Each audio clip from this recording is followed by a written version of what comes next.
Okay, so today what we have taken the topic is kinetic theory of gases. Not all the topic, but some of it, which I have written like Boltzmann law, then degree of freedom, energy of molecule, internal energy, specific heat. Actually, the portion related to energy is only that I am going to cover here. Okay, so first of all, Boltzmann law.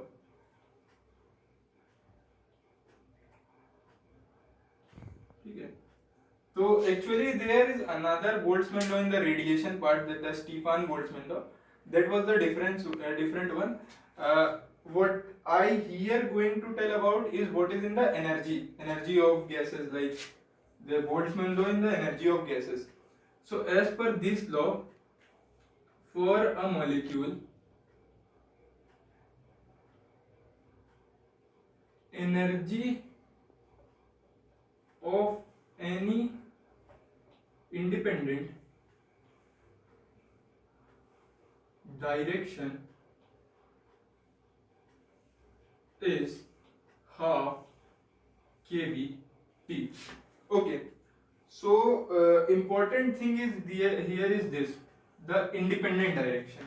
Okay, so suppose there is a body, so for each independent direction its energy is half kVt, where kV is Boltzmann constant, T is the temperature.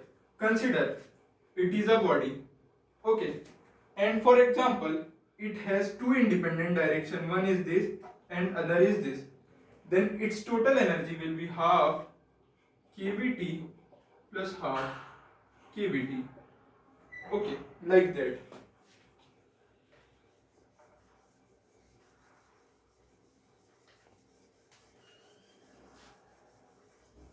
So this was a brief introduction about Boltzmann law. Now coming to degree of freedom. Okay, so degree of freedom, it will save time if I only just take write like this. Okay, so F is degree of freedom. F generally said in how many independent direction a molecule can move. Okay, so from the Boltzmann law we know that energy is half kVt in any given independent direction, and F is number of independent directions. So the energy of a molecule can be written as F by 2 into kV into T, where F is degree of freedom, kV is Boltzmann constant, T is temperature of the gas in Kelvin. Okay, so now talking more about F is F for different types of gases. So for different types of gases that are monoatomic, diatomic, polyatomic. So for these different types of gases, their F is going to be different. Let us see this. For a monoatomic molecule, okay, for example, it could be a helium atom. So it is very simple that this can move in X direction, in Y direction and in the Z direction. In the X direction, Y direction, Z direction. So simply its degree of freedom will be 3. Okay, then coming to diatomic molecule. For the diatomic molecule, there are various like oxygen, nitrogen, etc. So let us take an example of oxygen. Okay, so the diatomic molecule will be like this. Now, important point to consider here is that all the motion possessed by a single monoatomic molecule can easily be possessed by this molecule. Like this can also move in X direction, in Y direction, in Z direction. But apart from that, it can rotate about this axis, that is Y axis, and this axis, that is Z axis. Okay. So if you see the diagram, you can see like about this axis, this molecule can rotate, and also about this axis which is going inside the board, the molecule can also rotate. But if we talk about the axis passing through the bond, of these molecules, so the molecule cannot possess a rotation about that axis. So here its degree of freedom will be 5. Now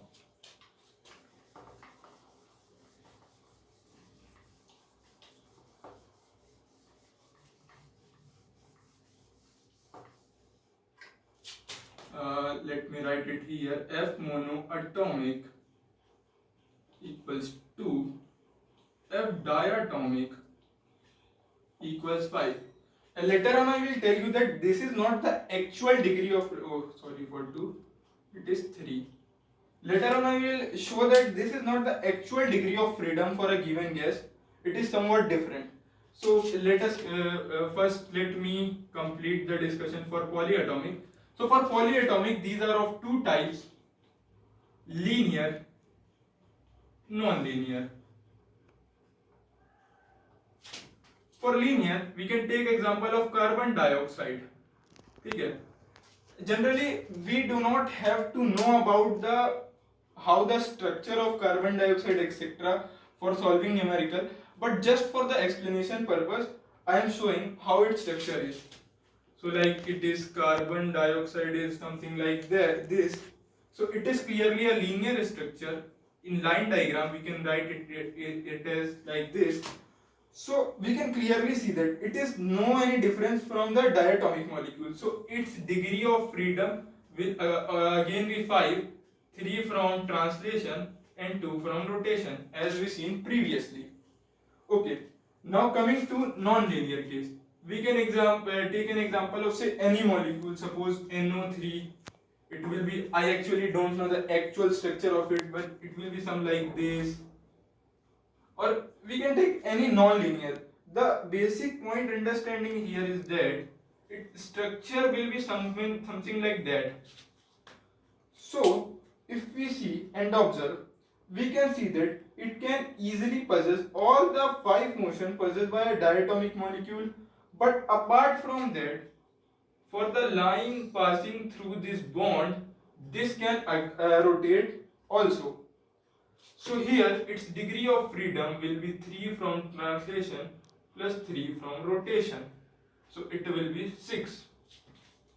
Okay. So extending the chart, monatomic, poly, linear, 5, poly, non-linear, 6.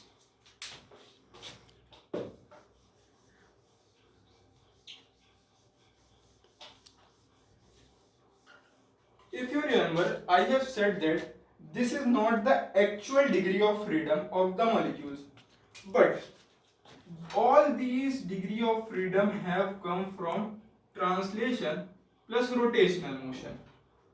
Now, if we see that there are not actually these two motions only, but apart from these two, there is another motion, that is the vibration motion, which is generally neglected in low temperature, but it is significant in high temperature.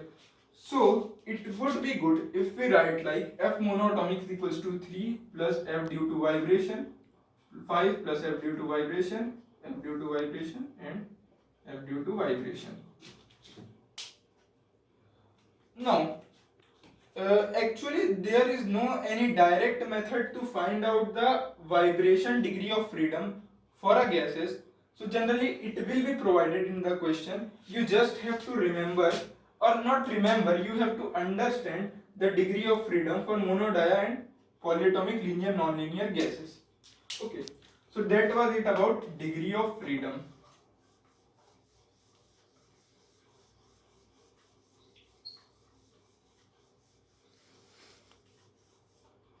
Now, coming to the energy of a molecule. Okay. So, as I have discussed Boltzmann law, then degree of freedom, then it would be clearly understood that what is going to be there in energy of molecule. Okay. Suppose I denote energy of molecule with E, then in one direction it is half kV into T, and total it has F independent direction, so it is into F will clearly give F by 2 kVT. Okay, so there is not more than anyways this about in energy of molecule. So moving into internal energy, okay, we see here that it is energy of one molecule. Okay, suppose we have to find energy of 1 mole say.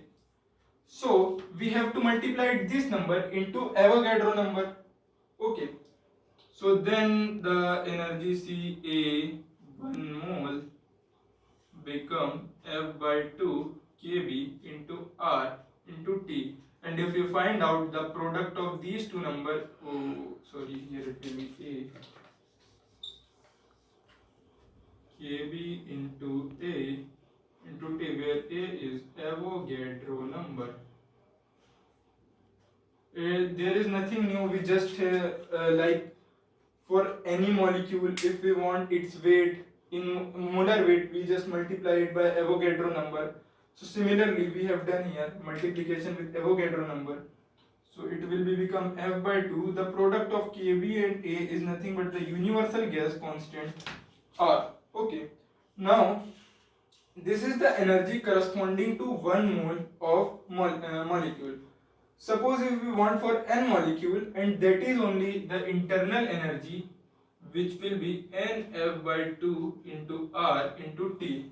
Okay, so internal energy is energy of n mole of molecules. Okay. An important point to note here is that this expression comes from the Boltzmann law, but this expression is not correct 100%. This expression has many assumptions for it to be written, which we discuss as we go further.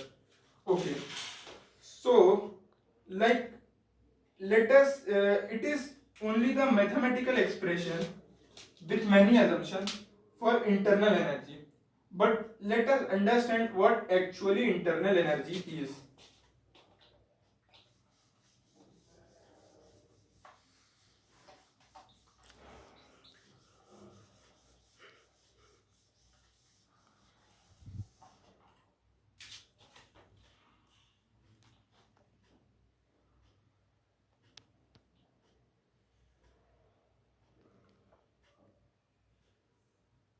Okay, so if you Google it or ask from any professor, then you simply get to know that internal energy is the total sum of all of the energies of the sample. Okay. Suppose we have any sample with us, then all the energy it can have, the sum of all those energy will be equal to internal energy of that sample. And generally by sample, in the kinetic theory of gases, we mean molecules or moles, whatever we can say. Okay. So the internal energy would be sum of all such energies possessed by molecules or moles of gases. Okay, so what could this energy be? This could be this will be kinetic energy, potential energy, or electronic energy. That is, electronic energy is is because of force of attraction between neutron and proton and electron, and force of repulsion between electron and electron of similar same atom, different atom, and sum of all this energy. Like if you think about this, then you will get to know that it is not very easy task to calculate electronic energy of a sample, because if you take any sample, like this board is just if is the sample, then we have to know how many molecules it will have, which will be not very easy task. And further, there is repulsion between electron of different atom, attraction between proton of one atom and electron of other atom.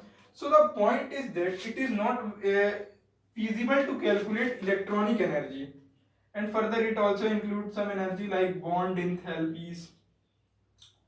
So some of it can be measured or calculated, but as a whole there are so many other factors that we don't know. Okay, so point is that if we can't measure electronic energy, and if we do not know what are the other factors on which this energy depend. The thing is that we can't calculate or measure can't internal energy. That is the point that I want to clarify here. So now a question arises that if it is not possible to calculate internal energy, then what was this formula? What this formula was? Okay, so let us see.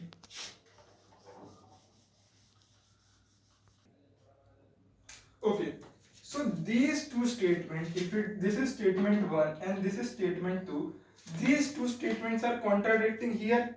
Let us see.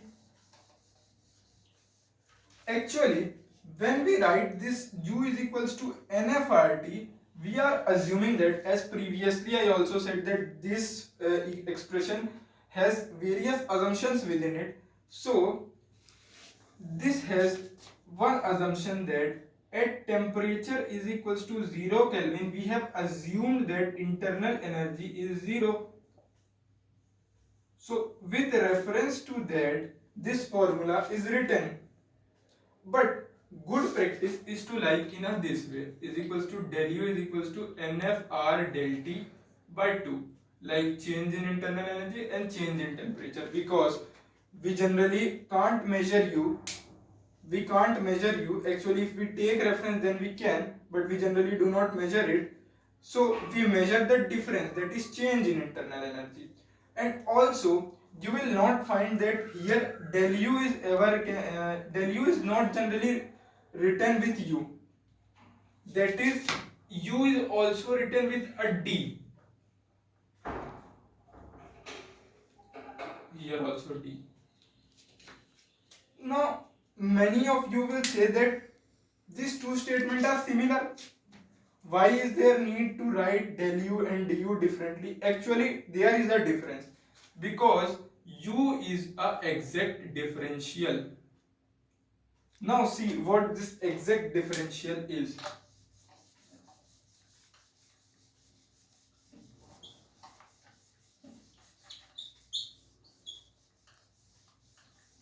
Actually, the part of exact differential has to be covered in the lessons of thermodynamics, but since here it is somewhat important to understand internal energy, so we should have a brief idea about exact differential.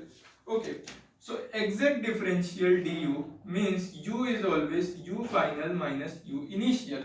That is, it does not depend on path, process. Path or process, it does not depend on these things. It only depends upon initial and final points. Okay. So we can understand this by an example. Suppose this is a PV diagram. Also, these things will generally come in the part of thermodynamics, but for understanding purpose, just I am doing this here.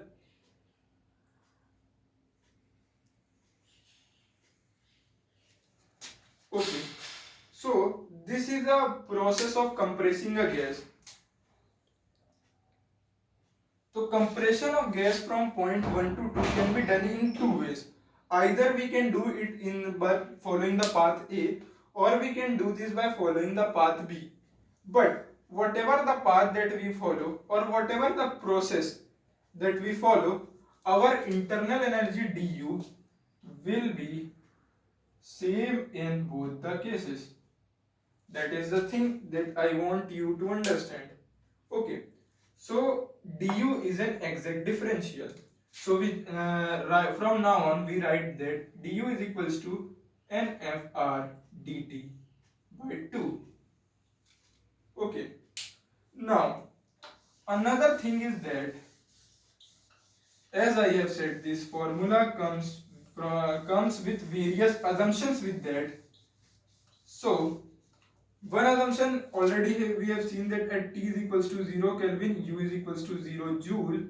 But another assumption here is that is this formula is written for ideal gases only,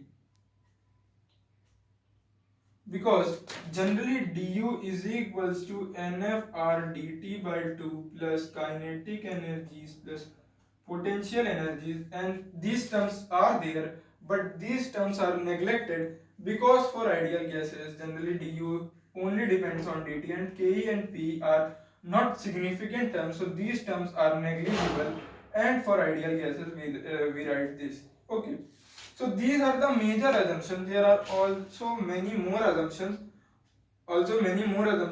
which these expressions have, but these two are the major assumptions. Okay, now actually we do not have much time, but generally let me give you a brief intro about specific heat as I have written it here. Okay, so if we consider du is equals to nfr dt by 2, then for this part we can write this as du is equals to ncv dt. Okay, ncv dt. Now what is this cv? Let us see this.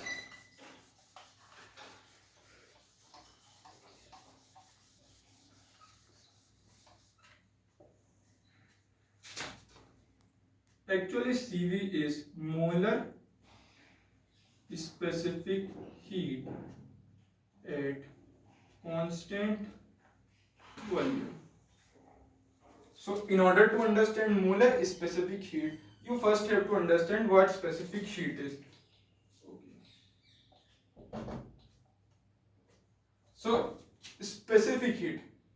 Generally, we write specific heat is heat transferred upon m into delta T. Its unit will be joule per kg Kelvin. It could be defined like that. Suppose there is a body whose specific heat is C, its mass is m, we have provided del q amount of heat to it, and its temperature is then its temperature would be raised by del T. Again repeating, the body has specific capacity C, its mass is m, and we have supplied del q amount of heat to it, then its temperature raised by del T. Okay, so this is general meaning of specific heat. Not that it is specific heat that is per unit mass, but when we write molar heat capacity, it is also written as C, but we write it like del Q upon N delta T. The only difference is joule per mole Kelvin. That is, it is per unit mass and it is per unit mole. Okay. Now for different types of process, the molar heat capacities or specific heat capacities can be different. So the process can be isochoric or isobaric. ठीक है, तो in the isochoric process temperatures remain constant, so it is represented by Cv, and for the isobaric process pressure remains constant, so it is denoted by Cp. Okay, so there are various relations between Cp and Cv, but due to time limitations I can't cover that here. So just want to tell that this is the Cv, that is molar heat capacity at constant volume, and this is the term that was there in this formula ncv dt. Okay, that was it for today. Thank you.